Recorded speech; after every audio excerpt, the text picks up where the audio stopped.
Shalom guys, selamat datang di channel Snack Rohani bersama Lunar Solarius di sini. Nah, pada kesempatan kali ini kita akan merenungkan dari Amsal 17 ayat yang kedua. Waalaikumsalam. Oke, siap nih. Amsal 17 ayat kedua ya. Mau aku bantu buat ngerangkai renungan singkat atau langsung ke poin-poin pentingnya dulu?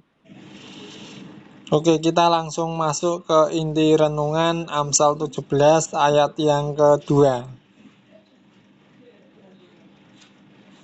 Sip.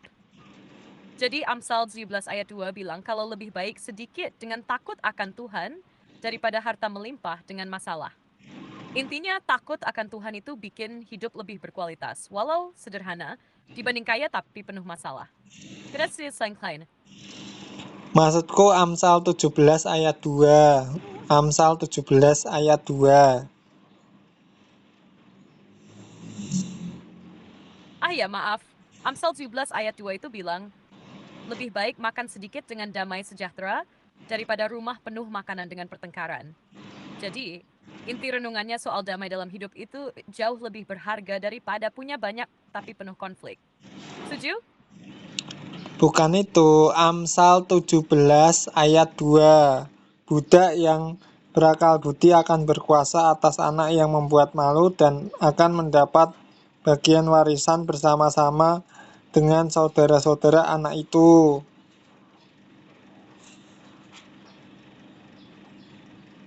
Kamu maksud terjemahan yang beda ya? Kayaknya itu terjemahan dari versi bahasa yang agak berbeda atau terjemahan lain. Jadi intinya, orang yang bijak bisa mengendalikan anak yang nakal dan tetap mendapat warisan bersama saudara-saudaranya.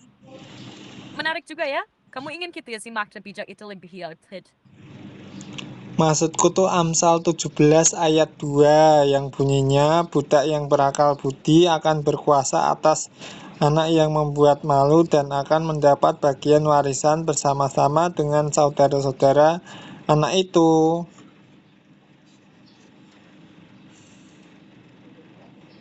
Wah, kayaknya itu bukan terjemahan Alkitab yang biasa ya, ada kata Buddha di situ. Biasanya di Amsal 19 ayat 2 nggak ada kata itu.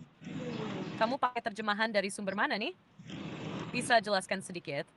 Aku bilang Amsal 17 ayat yang kedua.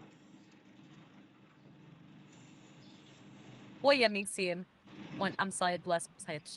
Tapi biasanya di Alkitab versi Indonesia standar nggak ada kata Buddha di situ. Bisa jadi itu terjemahan atau teks dari sumber lain, mungkin ada kesalahan penulisan atau terjemahan. Kamu mau aku bacakan versi Alkitab yang umum dulu? Atau kamu mau jelaskan lebih lanjut teks yang kamu pakai? Ini teks terjemahan baru Amsal 17 ayat 2.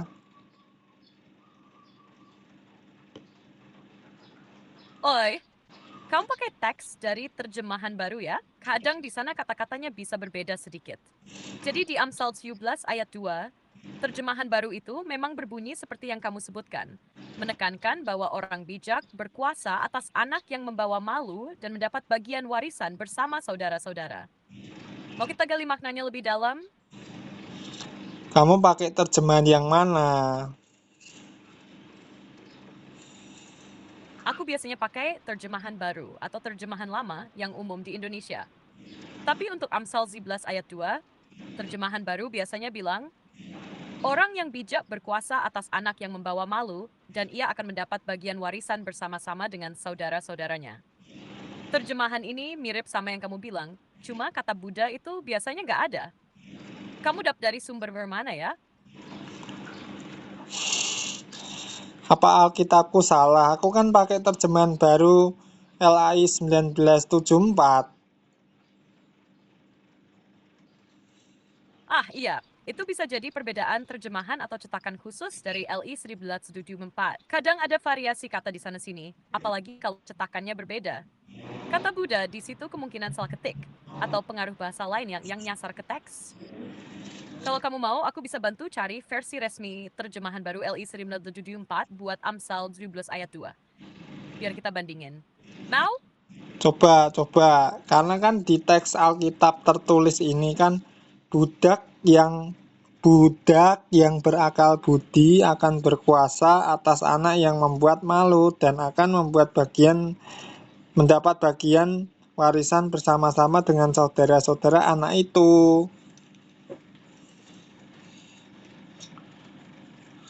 Ah, kalau begitu jelas, yang benar memang budak yang berakal budi, bukan Buddha. Kadang huruf K bisa salah baca, jadi H atau semacamnya kalau cetakannya kurang jelas. Jadi intinya, budak yang bijak itu bisa mengendalikan anak yang nakal dan tetap mendapat hak warisan bersama saudara-saudaranya. Kalau kamu mau, aku bisa bantu jelaskan maknanya lebih dalam. Gimana? Ya coba kamu jelaskan, dari tadi kok malah debat terus. Aku kan tadi sudah bilang budak yang berakal budi, kamu malah bilangnya Buddha. Aneh.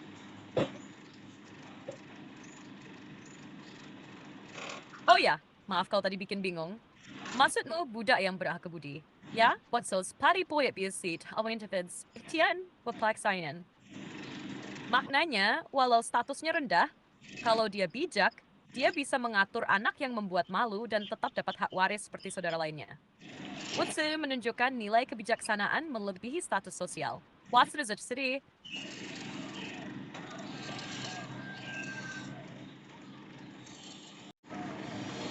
Oke, langsung pakai manual aja ya. Oke guys, kali ini kita akan merenungkan Amsal 17 ayat 2 yang mengatakan budak yang berakal budi akan berkuasa atas anak yang membuat malu. Ini menunjukkan bagaimana seseorang yang mungkin kelihatannya rendah dan sering disepelekan atau underestimate, tetapi dia punya akal budi atau hikmat yang mengendalikan sesuatu yang kelihatannya berpengaruh, memiliki yang lebih dari yang dia punyai. Di sini kan dipakai istilah budak.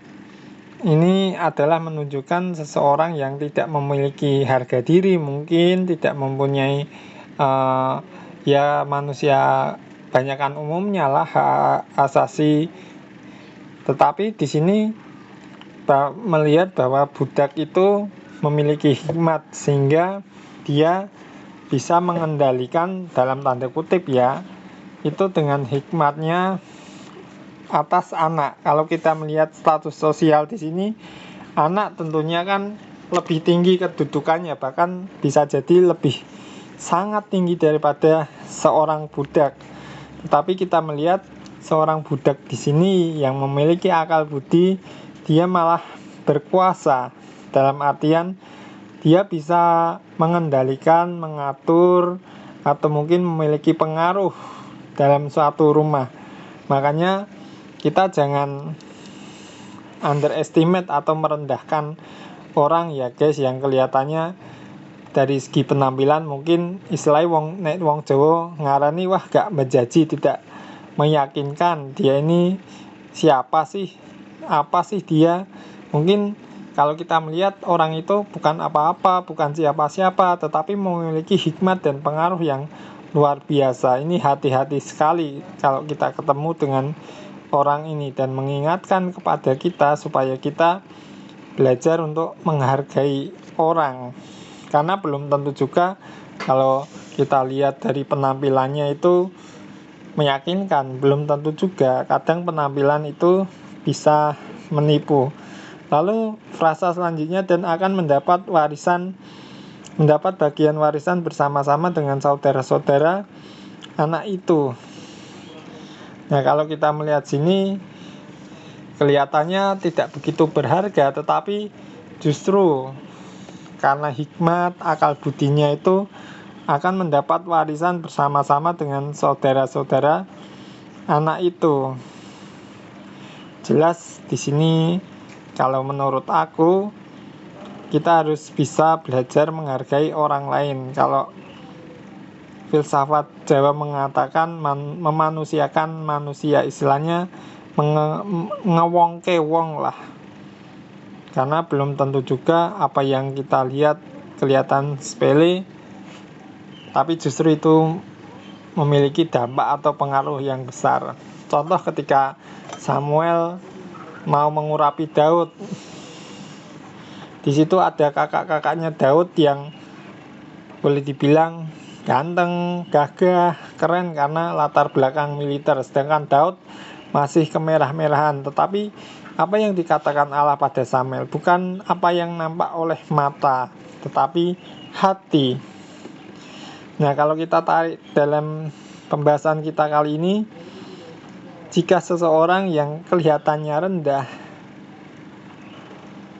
itu harus hati-hati, seperti air tenang menghanyutkan. Siapa tahu di balik keadaannya yang seperti itu, yang selalu underestimate, maksudnya orang memandang sebelah mata tentang dia bisa jadi dia memiliki satu potensi yang luar biasa, bahkan akan berkuasa atas anak. Ini menunjukkan meskipun ada ketimpangan sosial yang sangat besar, jurang pemisah sosial yang sangat besar, tapi budak ini, orang yang tidak dianggap, bisa memiliki dampak dan pengaruh luar biasa. Demikian juga dalam kehidupan kita masa kini ya, mungkin banyak orang yang meremehkan kita, underestimate dengan kita, apalagi kita ini minoritas, tetapi justru itulah kita bisa memiliki satu dampak dan pengaruh bagi kehidupan masyarakat pada umumnya. Jangan lihat jumlahnya, lihat kualitasnya. Bagaimana seseorang itu bisa menjadi berkat untuk sesamanya dan lingkungan masyarakat di mana kita berada. Kemarin ada konten yang menarik di sini membahas tentang pahlawan nasional, karena kebanyakan pahlawan nasional itu ada beberapa yang beragama Nasrani. Mereka berjuang membela kemerdekaan Indonesia, bahkan rela mengorbankan nyawa mereka untuk Indonesia. Dan kebetulan sebentar lagi kita akan memperingati hari ulang tahun Republik Indonesia yang ke-80, meskipun masih ada fenomena benderawan pes. Tapi aku anggap itu sesuatu yang wajar karena simbol ketidakpuasan masyarakat atas pemerintahan Indonesia saat ini. Tetapi kita mau kembali dan kita mau diingatkan, meskipun banyak orang yang memandang kita sebelah mata, tapi kita minta hikmat untuk Tuhan supaya hidup kita bisa memberikan dampak, sama seperti pahlawan-pahlawan kita yang dulu ya. Karena waktu perjuangan itu nggak mandang agama guys, ini agama itu, tetapi mereka sungguh-sungguh berjuang memperjuangkan kemerdekaan. Dan kontribusi orang-orang Nasrani waktu itu ya ada lah. Salah satunya pencipta ini lagu Indonesia Raya. Kalau kalian penasaran, kalian bisa googling lah atau cari latar belakang siapakah W.R. Supratman dan beberapa pahlawan-pahlawan yang Kristen atau Nasrani atau Katolik.